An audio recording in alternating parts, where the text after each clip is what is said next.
हम तो कन्हैया के जन्म में इतना दीवाने हो गए कि मुझे तो यही मालूम ना पड़ो भैया कि मुझे महाराज को कंस को कर देने के ताई मथुरा पूरी जानो है। नंद बाबा ने कहा, ब्रजवासियों तुम सभी कन्हैया के जन्म की बधाइयां गाओ और तब तक हम महाराज कंस को कर देवे के ताई जा रहे। नंद बाबा आज जैसे ही मथुरापुरी में पहुंचे तो कंस के दरवाजे पर पहुंचने से पहले नंद बाबा की भेंट श्री बसदेव जी महाराज से हुई और बसदेव जी महाराज ने कहा नंद बाबा से, बाबा मैंने सुना है कि 80 वर्ष की आयु में आपके यहाँ छोरा ने जन्म लियो है।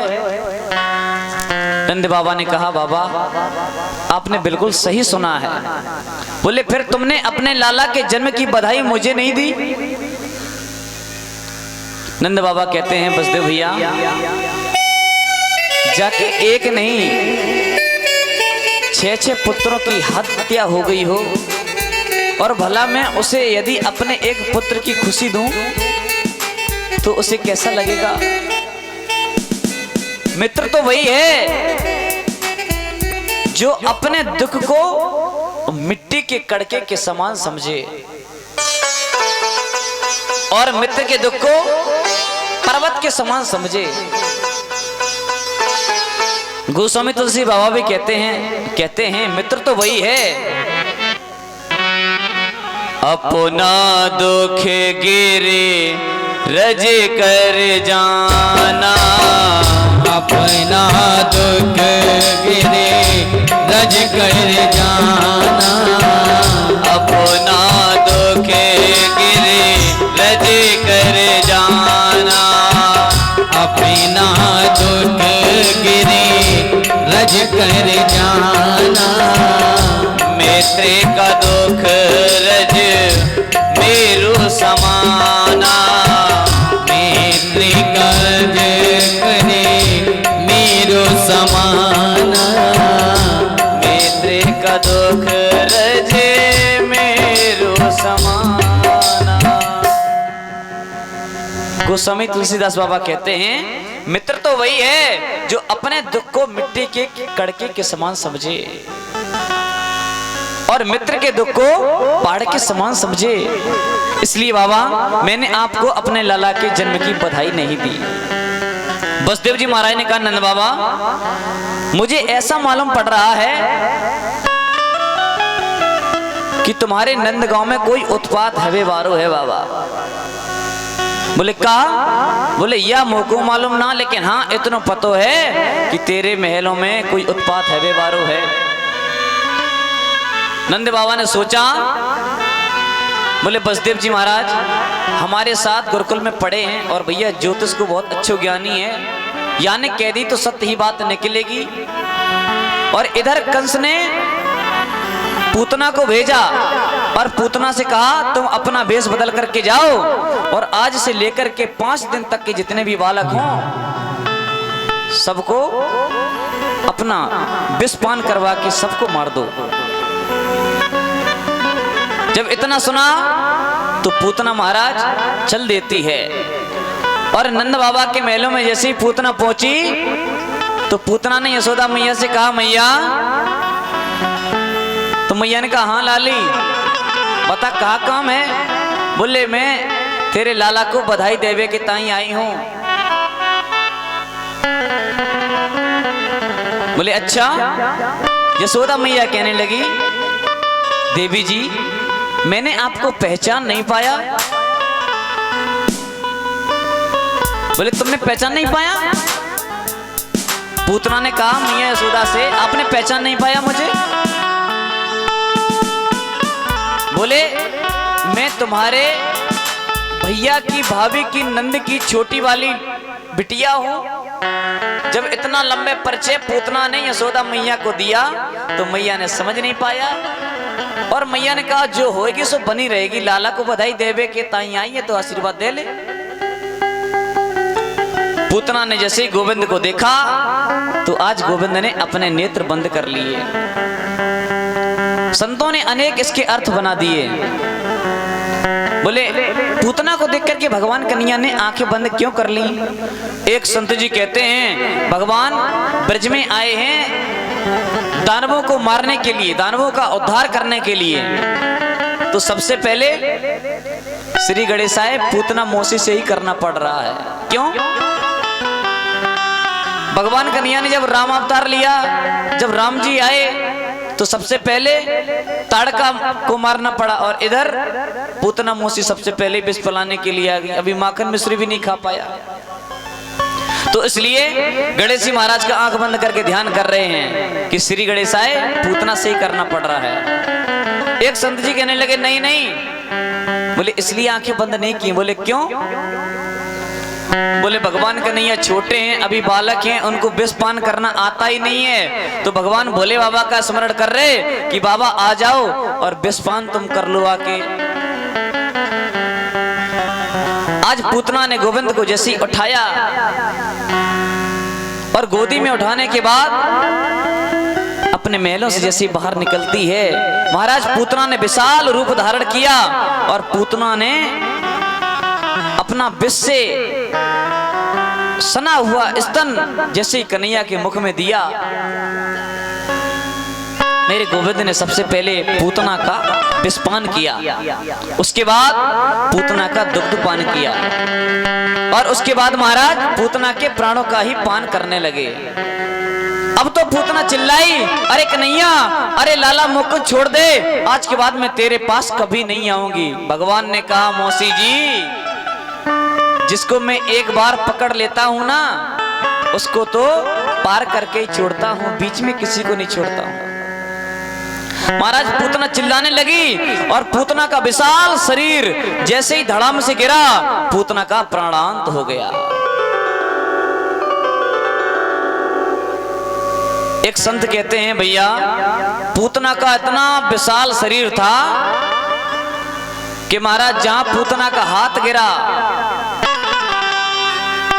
वहां हाथरस बन गया, और जहां पूतना के पैर गिरे वहां पानीपत गिर गया, पानीपत बन गया, और जहां महाराज पूतना का कान गिरा वहां कानपुर बन गया।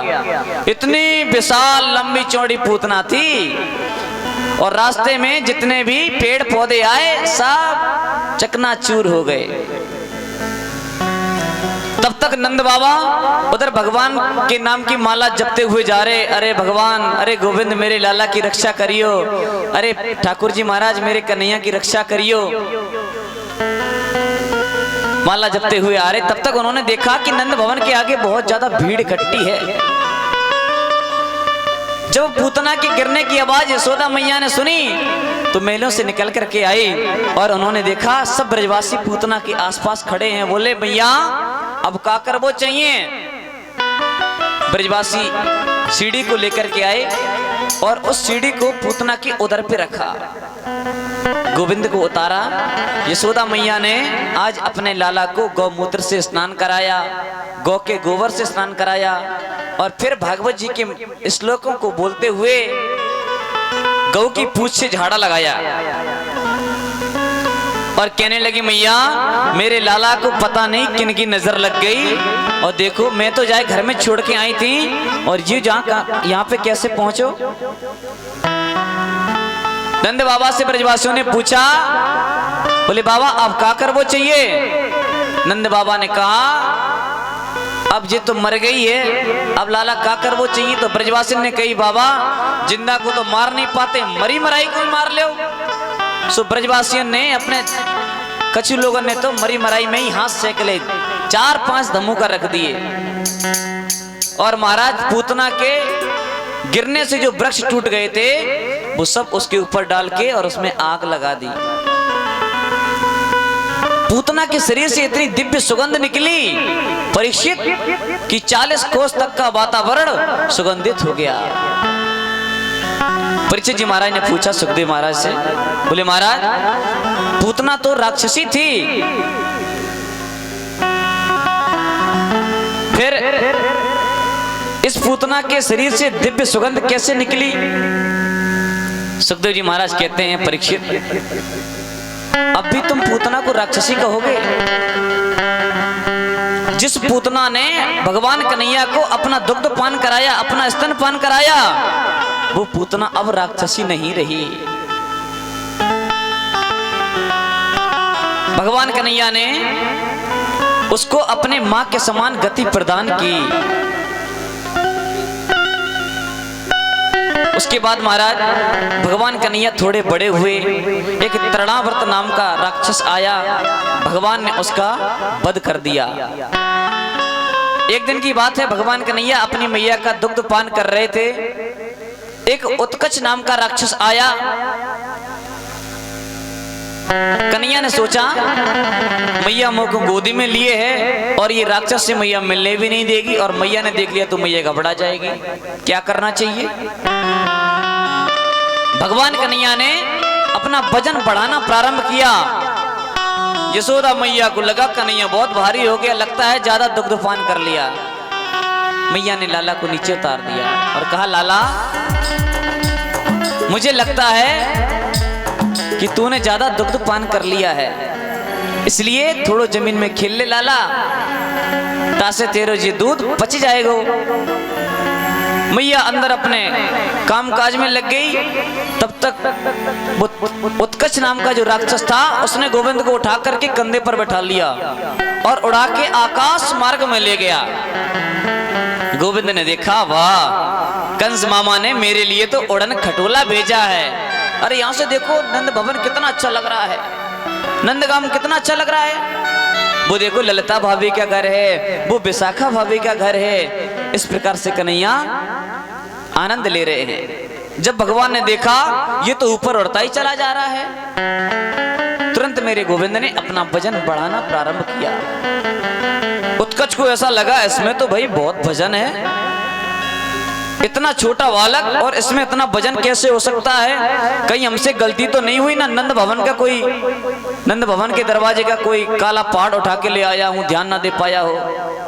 भगवान ने सोचा, देखो इस मूर्ख को हम में काला पत्थर देख रहा है, चलो इसका सर पत्थर से ही पटकते हैं। भगवान ने उसका सर पत्थर से पटक दिया, उसका प्राणांत हो गया। एक दिन की बात है, भगवान कन्हैया मैया का दुग्ध पान कर रहे हैं। एकदा गृहीदासेषु यशोदानंद गेहिणी कर्मांतर नृत्यासु निर्ममंथ स्वयं दधि। एक दिन की बात है, मैया यशोदा दही पिलो रही है और कन्हैया आए और कन्हैया मैया की पीठ पे ऊपर लेट गए, मैया की गर्दन को पकड़ लिया और कन्हैया कहने लगे, मैया तू मुझ को एक बात बता दे। बोले कहाँ लाला? बोले देख मैया नाराज मत होइए। बोले नहीं लाला नाराज नहीं होंगी। बोले मुझ को एक बात बता दे। बोले कहा? बोले तो को दूध प्यारो है क्या पूत? मैया ने कहा लाला कैसी बातें करे, दूध की कहा चले, मुझको तो मेरो लाला, मुझको तो मेरो पूत प्यारो है। भगवान ने देखा तो भगवान की ऐसी माया। तब तक क्या देखा यशोदा मैया ने कि महाराज चूल्हे पर दूध गर्म हो रहा था। वो दूध महाराज दोहनिया से निकलने लगा है और जब वो दूध उफनने लगा तो मैया यशोदा ने पूत को जमीन पर पटक दिया और जल लेकर के दूध को संभालने लग गई। कन्हैया ने देखा अभी तो मैया कह रही थी कि मुझको पूत प्यारो है और दूध के आगे पूत को पटक दियो। कन्हैया गुस्सा में भर गए और एक छड़ी उठाई और यशोदा के सास के जमाने के जितने भी मटका थे कन्हैया ने सब धड़ाम धड़ाम तोड़ दिए। यशोदा ने देखा महाराज दरवाजे की दहली के नीचे से माखन बहने लगा, दूध बहने लगा, मट्ठा बहने लगा, छाछ बहने लगी। जैसी मैया अंदर पहुंची तो देखा कि महाराज अंदर सब मटका टूटे पड़े हैं। अब तो मैया को बड़ा क्रोध आया और मैया ने कहा लाला तेने जे का कियो भैया, तेने तो मेरी सास के जमाने के सब मटका तोड़ दिए। कन्हैया कहने लगो मैया मुझको बहुत गुस्सा आ गई, तूने दूध के सामने पूत क्यों पटक दियो। अब कन्हैया मैया को मनाने लगते हैं और कहते हैं मैया देख गुस्सा मत होइए, आज के बाद मैं ऐसी गलती कभी ना करूंगा। जब कन्हैया मैया के सामने हंसने लगे तो मैया ने कहा ठीक है लाला कोई बात ना। एक दिन की बात है भगवान कन्हैया कि मैया ने जब दही जमाया तो कन्हैया ने कहा आज जरा चक्के देख लूं मैया कैसा दूध जमाती है। और जैसे ही कन्हैया ने उस मटकी में हाथ डाला तो खाने लगे, तब तक मैया यशोदा आ गई और उन्होंने देख लिया तो उन्होंने कहा कन्हैया लाला जेते ने क्या कर दियो, सबरो माखन झूठो कर दियो। बोले मैया मैंने माखन नहीं खायो। बोले कन्हैया झूठ बोल रहे हो। बोले तेरी सौगंध मैया मैंने माखन छुओ तक नहीं। बोले कन्हैया तेरे मोहड़े में माखन लगो, तेरे हाथ में माखन लगो। कन्हैया कहते मैया बूढ़ी है गई ये तो दिमाग को पता ना तेरे कहाँ चलोगो, थोड़ी समझ पहले मेरी बात को। मैया ने कहा लाला। बोले तेरे जब माखन की मटकिया में चींटी है रही थी तो मैं सब चींटियन को हटाए रहो, तो मैंने सोची मैया के काम को आसान कर दूं, इसलिए मैया मेरे हाथ लग गयो। मैया ने कहा लाला तेरे मोड़े पे माखन लगा है।